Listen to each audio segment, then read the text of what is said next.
दोपहर करीब 2:30 बजे टीवी चैनल्स पर एक न्यूज आती है कि king of pop Michael Jackson नहीं रहे। Now on to one of our other big stories. The king of pop has died.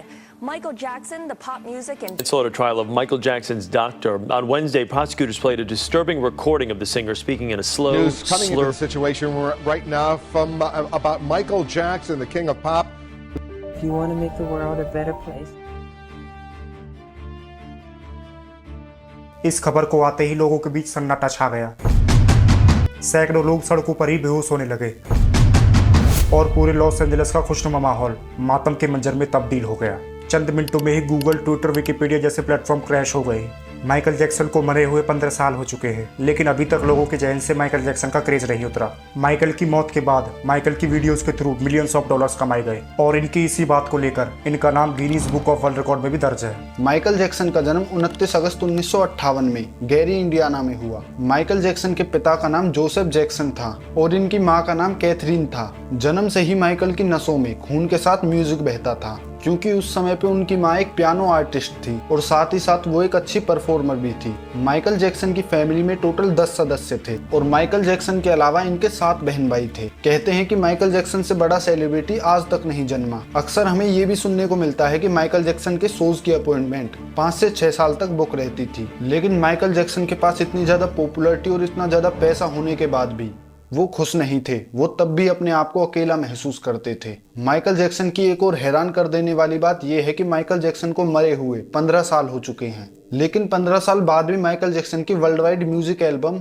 और कई म्यूजिकल सीरीज से आज भी हर साल करीब 140 मिलियन डॉलर की कमाई होती है। माइकल जैक्सन जिंदा ना रहते हुए भी आज भी अपनी फैमिली का पालन पोषण कर रहे हैं। लेकिन माइकल जैक्सन की मौत कैसे हुई, जानेंगे सारा कुछ आज की इस वीडियो में। आज से 15 साल पहले 15 जून 2009 को दोपहर 12 बजे जब माइकल के पर्सनल डॉक्टर ने माइकल को कुछ नशीली दवाइयां दी और उन नशीली दवाइयों की वजह से माइकल जैक्सन की मौत हो गई। लेकिन जब डॉक्टर से पूछा गया तो डॉक्टर ने बोला कि उनको नींद ना आने की वजह से ये दवाइयां दी और उन्होंने ये दवाइयां माइकल जैक्सन के कहने पर दी। लेकिन माइकल जैक्सन की फैमिली आज भी ये मानती है कि उनकी जान ली गई है। 24 जून 2009 को यानी कि माइकल जैक्सन की मौत के एक दिन पहले माइकल एक शो की रिहर्सल कर रहा होता है और उस शो का नाम था दिस इज इट और ये लंदन के ओटोरिना में होने वाला था। माइकल के लिए ये एक बहुत ही खास शो था क्योंकि उन्होंने पिछले कई सालों से कोई भी एक कंसर्ट नहीं किया था, क्योंकि उनके ऊपर एक एलिगेशन लगा हुआ था कि उन्होंने एक बच्चे का शोषण किया है। माइकल की मौत का पुख्ता सबूत किसी के भी पास नहीं है। हमें माइकल की मौत से जुड़ी हुई कई अलग अलग थ्योरी सुनने को मिलती है और माइकल की फैमिली का तो ये भी कहना है कि उनको मारा गया है। कई रिपोर्ट्स में माइकल जैक्सन की मौत का कारण ड्रग ओवरडोज को बताया गया है। माइकल के मरने के बाद इनके पर्सनल डॉक्टर को 4 साल की सजा सुनाई गई।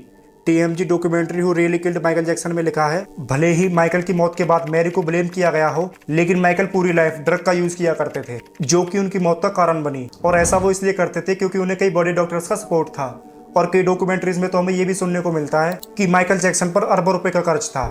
आर्नेट क्लेन ने 2009 में अपने एक इंटरव्यू में बताया था कि माइकल जैक्सन ओपियोइड रेमोरोल के साथ साथ कई और भी अलग अलग तरह के नशों का सेवन किया करते थे। और साथ ही साथ क्लेन ने यह भी बताया कि माइकल जैक्सन उनके ऑफिस में बैठकर घंटों तक डेमोरोल का यूज किया करते थे। और क्लेन का यह भी कहना था कि माइकल जैक्सन पर आरोप था कि उन्होंने 19 जाली आईडी बनवाई थी सिर्फ और सिर्फ ड्रग्स परचेज करने के लिए। उनकी ये सभी बातें क्लेन अपनी नोटबुक में नोट किया करते थे।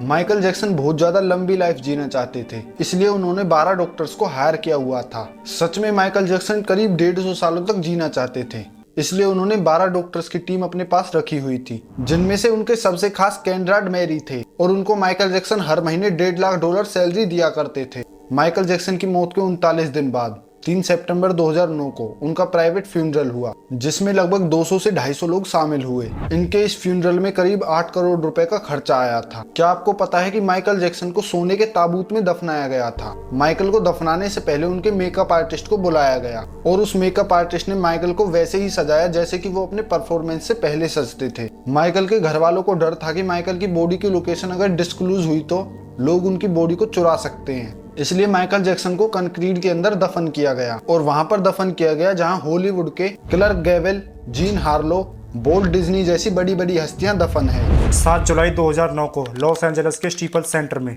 माइकल जैक्सन का एक मेमोरियल बनाया गया और इसके इनॉग्रेशन में शामिल होने के लिए 16 लाख लोगों ने टिकट बुक किया और इसको लगभग 300 करोड़ लोगों ने देखा था और ये अभी तक के इतिहास का सबसे बड़ा इवेंट माना गया है। इसके आगे हम बात करें तो माइकल जैक्सन इकलौते ऐसे सिंगर थे जिन्होंने मरने के बाद भी सबसे ज्यादा पैसे कमाए। फोर्ब्स के तहत माइकल ने मरने के बाद करीब 17,000 करोड़ रुपए की कमाई की। माइकल जैक्सन 2019 की लिस्ट के मुताबिक 10 साल बाद भी सबसे ज्यादा कमाई करने वाले सिंगर थे और यहीं दूसरे नंबर पर सबसे ज्यादा कमाई करने वाले सिंगर एल्विस प्रेस्ली थे और 2018 तक माइकल के नाम पर 28 अरब रुपए की कमाई हुई थी। हमने वीडियो में आपको पहले बताया कि माइकल जैक्सन 150 साल तक जीना चाहते थे, इसलिए वो रोजाना ऑक्सीजन चैम्बर में सोते थे और उन्होंने घर पर ही अपनी एक पर्सनल लेबोरेटरी बनवाई हुई थी और वहां पर वो लंबा जीवन जीने के लिए रिसर्च करवाते थे। माइकल जैक्सन का मानना था कि एक ऐसा समय जरूर आएगा जब साइंस की मदद से मरे हुए लोगों को जिंदा साबित करना पॉसिबल होगा। माइकल जैक्सन का परिवार एक बहुत ही गरीब परिवार था कि ये 10 लोग 2 कमरों में रहते थे। माइकल के घर के हालात ठीक नहीं थे तो उनके पिता ने 1964 में जैक्सन ब्रदर के नाम से एक बैंड बनाया जहां पर इनके सारी भाई बहन स्ट्रीट परफॉर्मेंस देकर कमाई करते थे। जोसेफ जैक्सन माइकल जैक्सन को थोड़ा कम पसंद करते थे, सिर्फ और सिर्फ उनके चेहरे की बनावट की वजह से। बल्कि माइकल जैक्सन एक इंटरव्यू में खुद बताते हैं कि परफॉर्मेंस बिगड़ने पर उनके पिता उन्हें बैंड से मारा भी करते थे। इसके आगे वो बताते हैं कि जब वो 7 साल के हुए थे तो उनके बैंड का नाम जैक्सन 5 पड़ गया और इसके मेल लीडर माइकल ही थे। माइकल ने लगातार अपने 5 गाने लॉन्च किए। इसके बाद उन्हें यूएसए में काफी रिस्पेक्ट मिलने लगी, उनका नाम होने लगा। फिर इसके बाद 1977 में जैक्सन 5 बैंड टूट जाता है। माइकल जैक्सन न्यूयॉर्क आकर फिल्मों में काम करने लगते हैं। माइकल जैक्सन की पहली फिल्म थी द बिज, जो कि शुरुआत में फ्लॉप साबित हुई थी। इस फिल्म के जो म्यूजिक डायरेक्टर थे उन्होंने माइकल जैक्सन की काफी तारीफ करी। इसके बाद माइकल ने इनकी मूवी में 3 सोलो गाने किए जो कि काफी पसंद किए गए। इसके बाद 1978 में माइकल जैक्सन की नाक डांस करते वक्त टूट जाती है, जिसके बाद वो इसकी रिनोप्लास्टी करवाते हैं, तो इसकी वजह से माइकल जैक्सन को सांस लेने में भी दिक्कत बन जाती है। इसके बाद वो गानों से ब्रेक ले लेते हैं। साल 1982 में Michael Jackson album thriller release होता है, जो कि दुनिया का सबसे ज्यादा बिकने वाला एल्बम बनता है। इसकी दुनिया भर में 7 करोड़ कॉपीज बिकी थी और माइकल जैक्सन की इस एल्बम को 8 ग्रैमी अवार्ड मिले थे। माइकल जैक्सन हर एल्बम सेल पर $12 की रॉयल्टी लेकर दुनिया के सबसे ज्यादा रॉयल्टी लेने वाले सिंगर बनते हैं। इसके बाद साल 1983 में जब माइकल जैक्सन अपनी स्किन को लेकर चर्चाओं में आते हैं। 1983 तक African American Michael Jackson dark skin tone के थे, मगर कुछ टाइम बाद ही माइकल जैक्सन की स्किन का कलर ब्राउन होने लगा। विवादों में आने के बाद उनके स्किन डॉक्टर क्लेन ने ये बताया उन्हें विटिलिगो नाम की एक बीमारी है और इस बीमारी में फेस पर सफेद दाग निकल आते हैं और उन सफेद दागों को छुपाने के लिए माइकल जैक्सन व्हाइट मेकअप करते थे। विटिलिगो का ट्रीटमेंट करवाते वक्त उन्होंने ब्लीच भी करवाई, जिसके बाद उनका चेहरा व्हाइट हो गया, लेकिन उन्हें ये विटिलिगो बार बार करवाना पड़ता था, इसलिए उन्होंने फेस पर सर्जरी करवाई। माइकल ने 1988 में अपनी बायोग्राफी में खुद कबूला था कि उन्होंने 2 बार राइनोप्लास्टी करवाई और 1 बार चिन की सर्जरी करवाई थी। अब बात करते हैं 1987 की, जब माइकल जैक्सन एक मरे हुए व्यक्ति का स्केलेटन खरीदना चाहते थे। शिकागो ट्रिब्यूनल के मुताबिक 1987 में माइकल जैक्सन 1980 में मर चुके जोसेफ मारिक का स्केलेटन खरीदना चाहते थे और उसके लिए इनके पब्लिकिस्ट ने 8 करोड़ रुपए की बोली भी लगाई थी। जोसेफ मारिक को एक अजीब तरह की बीमारी थी, जिसकी वजह से उन्हें एलिफेंट मैन भी कहा जाता था। माइकल जैक्सन उनका स्केलेटन खरीद कर उस पर रिसर्च करना चाहते थे, सिर्फ और सिर्फ इसलिए कि उन्हें साइंस में बहुत ज्यादा दिलचस्पी थी। 1993 में माइकल जैक्सन के ऊपर एक हरासमेंट का एलिगेशन लगता है। 13 साल के जॉर्डन ने माइकल जैक्सन पर चाइल्ड सेक्सुअल का आरोप लगाया था। केस के दौरान जॉर्डन के पिता ने माइकल जैक्सन की कुछ पर्सनल डिटेल भी शेयर करी थी, जो उन्हें हरासमेंट के दौरान पता चली थी। कुछ समय बाद केस में सबूतों की कमी के चलते केस धीमा पड़ गया और इसी बीच माइकल जैक्सन ने कोर्ट के बाहर ही सेटलमेंट कर लिया। माइकल जैक्सन ने जॉर्डन को केस वापस लेने के लिए करीब 188 करोड़ रुपए दिए।